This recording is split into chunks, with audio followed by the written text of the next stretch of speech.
Lego Fortnite is here, and if you ever thought that you wanted to play something like Minecraft in the world of Fortnite, but with everything made out of Legos, well, then you're in luck, because that's exactly what this game is. Experienced survival game vets may be able to pick up on things quickly, but for those who are just getting their feet wet with the genre, or for those looking for a quick guide to get started in Lego Fortnite, here are 12 beginner's tips to get you started on the right foot.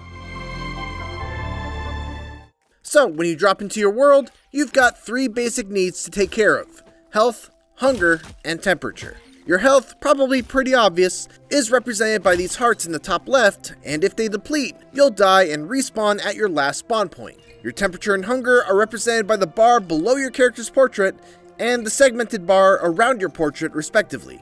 When you first begin, you can see if you can scrounge up some berries, pumpkins, or whatever edible plants are nearby to eat whenever you get the notification that you're hungry. You'll eventually be able to cook and blend these for greater effect, but don't worry too much about that just yet. Next, you're going to need to create some warmth and cover up from the rain. Start off by scrounging around the area doing the usual survival game activity of punching trees to collect wood. There are also plenty of twigs and sticks lying on the ground that you can pick up without even needing a tool. Keep on collecting as much wood and granite as you can until the sun starts to set. As a general rule for Lego Fortnite, always collect more than you need, especially when it comes to wood and granite, as you'll be using a ton of these materials. Head over to where you want to create a settlement, bring up the build menu, and drop a campfire down for 3 wood. This will keep you warm and prevent you from taking cold damage, on top of giving you a source of light. Next, navigate over to the Builds tab in the build menu and create a simple shack. These are blueprints, so you'll still need to create all the individual parts, which will cost about 13 wood altogether. Side note, if you're the kind of person that cares more about function than aesthetics, you can alternatively just create a wall and a roof. In the shack, or your makeshift wall and roof, build a bed for 10 wood, rest in it to set your spawn, and then create a crafting bench. The crafting station, just like every other utility structure, does not work if it's raining, which is why we want it covered up. Make sure to craft an axe and a pickaxe, and then go resource collecting for a little while so you can build up a healthy collection of wood and granite. When nighttime comes, the weather will get much colder, visibility will be limited to just what's right in front of you, and certain nighttime enemies will start to patrol around the world. It's dangerous, so we're going to want to make some gear to protect ourselves. First, make a lumber mill. Like the crafting station, it won't work in the rain, so if you can spare the materials, make another shack to put it under. This is going to be where you can turn your wood into either planks or handles. Create 5 handles, then take them to the crafting table to craft a wooden sword. You'll also want to craft some torches from the crafting bench, for which you will need 3 wood and 5 vines. Vines can be found easily by breaking bushes or collecting pumpkins, which should both be pretty easy to find. Put the torch in your offhand by slotting it right here in the inventory menu. Now you're ready to venture out into the nighttime. Be prepared to fight skeletons, wolves, and other manner of beasts as you get further from the safety of your shelter. Once the durability of your tools start to wane, use that as a sign that you should probably head back. Unless you're down with using an exploit to keep your equipment in tip-top shape, which, hey, we've got a video for that. The next thing you're going to want to build is a village square. This is what you'll upgrade as you improve your village. Right when you make it, it will call friendly explorers to your village, whom you can then talk to and invite to stay the night. Talk to them again, and you'll be able to get them to move in permanently as long as you have a bed for them to sleep in and your village fulfills any other requirements that they may have. Once a villager is in your village, you can get them to join you as a companion, and as your village grows, you can even assign them to resource gathering jobs as well. Make sure to keep an eye on the meter in the top right corner, which will let you know when you're able to upgrade your village square to the next level. Once the upgrade is available, return to the village square, examine it, and then navigate over to the Upgrade Village tab. Upgrading your village will reward you with new building recipes and new perks that you can see on the Battle Pass-like track in the Village Hub tab. Another thing you'll want to upgrade as quick as you can is your crafting bench. You'll need 8 planks, which can be created easily enough at the lumber mill, and 3 shells, which are left behind by defeating rollers. These are rock-like enemies that have a nasty tendency to roll at you from a distance and completely wipe you out. You can find them out in the wild, but you're very likely to run into them in caves. So, if you spot a cave, make sure you're stocked up on swords, torches, and pickaxes before you go hunting for rollers. Also note that if you have a shield, you can block their roll and knock them upside down, which will allow you to deal extra damage to them. At this point, you're probably starting to run low on inventory storage, so go ahead and build a chest from the Furniture tab in the Build menu.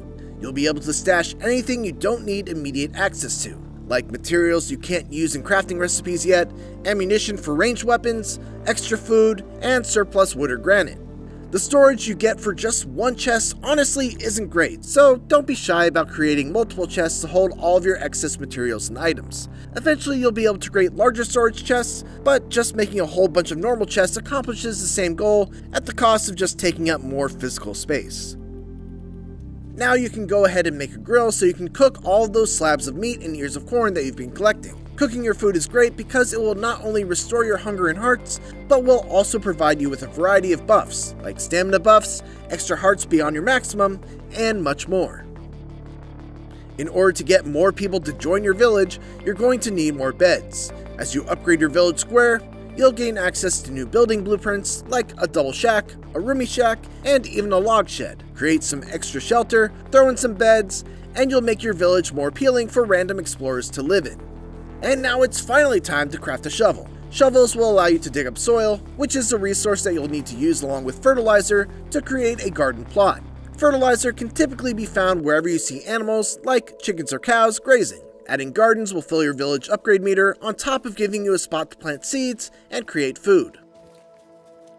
Next, you'll want to make a spinning wheel to be able to craft the items that are going to take you to the next stages of crafting and building. You'll finally be able to make use of all the vines, silk, and wool that you've been collecting from spiders, sheep, and bushes. Silk threads will be especially important as they'll allow you to craft tier 2 life charms. Speaking of, life charms are how you're going to permanently increase the amount of hearts that you have. As such, they're very important for being able to survive the tougher challenges in Lego Fortnite. For the first one, you'll need to get your hands dirty by collecting bones, wolf claws, and silk threads. You can equip multiple life charms at a time, so don't be shy about making a whole bunch of tier 1 or tier 2 charms, but note that the symbol has to match the equipment slot. Remember that you're playing Lego Fortnite here, and that means that it's totally okay to just build stairs in the middle of nowhere to get to higher ground. This is especially important in caves, where there are plenty of treasure chests that sit on high ledges with no other ways to get to them. But it's also useful outside of caves as well for reaching high cliffs that also may hide secrets and treasures. With all of those tips under your belt, you should have a basic understanding of how the rest of Lego Fortnite will play out. Every time you upgrade your crafting table and get a new tier of tools, you'll be able to harvest a new pair of materials. At tier 2, it's not wood and marble, so make sure you do plenty of cave exploration in order to harvest those materials, as they're basically going to be your new granite and wood. Use the stonebreaker to refine those into knotwood rods and marble slabs. From there, you'll need to explore past the grasslands and into the desert and icy mountain regions to get the unique resources that each of those areas hold. If you're having trouble finding a desert, try asking the NPCs that live in your village. Keep on talking to them, and eventually one should tell you the cardinal direction you need to walk towards in order to reach the desert. As for the icy mountain region, just, look for icy mountains and walk towards them. Enemies hit a lot harder and take a lot more damage in these biomes, on top of also housing new powerful enemies like brutes. So make sure you're making more life charms to increase your health and defense. And this is the loop of Lego Fortnite. Upgrade to a new tier of tools, use those tools to gather the next tier of resources, use those resources to build up your village and upgrade your gear, which in turn makes you strong enough to venture into a new area and start the loop all over again. To summarize, always look to upgrade your village square when you can to access new buildings, place those new buildings in your village, and fill them with beds to invite explorers to permanently take up residence. Upgrade your crafting table to be able to make stronger tools that allow you to harvest better resources, which will allow you to make new utility structures that will further your progression. And those are our beginner tips to get you through your first few nights in Lego Fortnite. Obviously, the well goes much deeper than this, so keep checking the IGN Lego Fortnite guide for more tips that are meant for those deeper in the game. Thanks for watching, and for more Lego Fortnite, keep it here on IGN.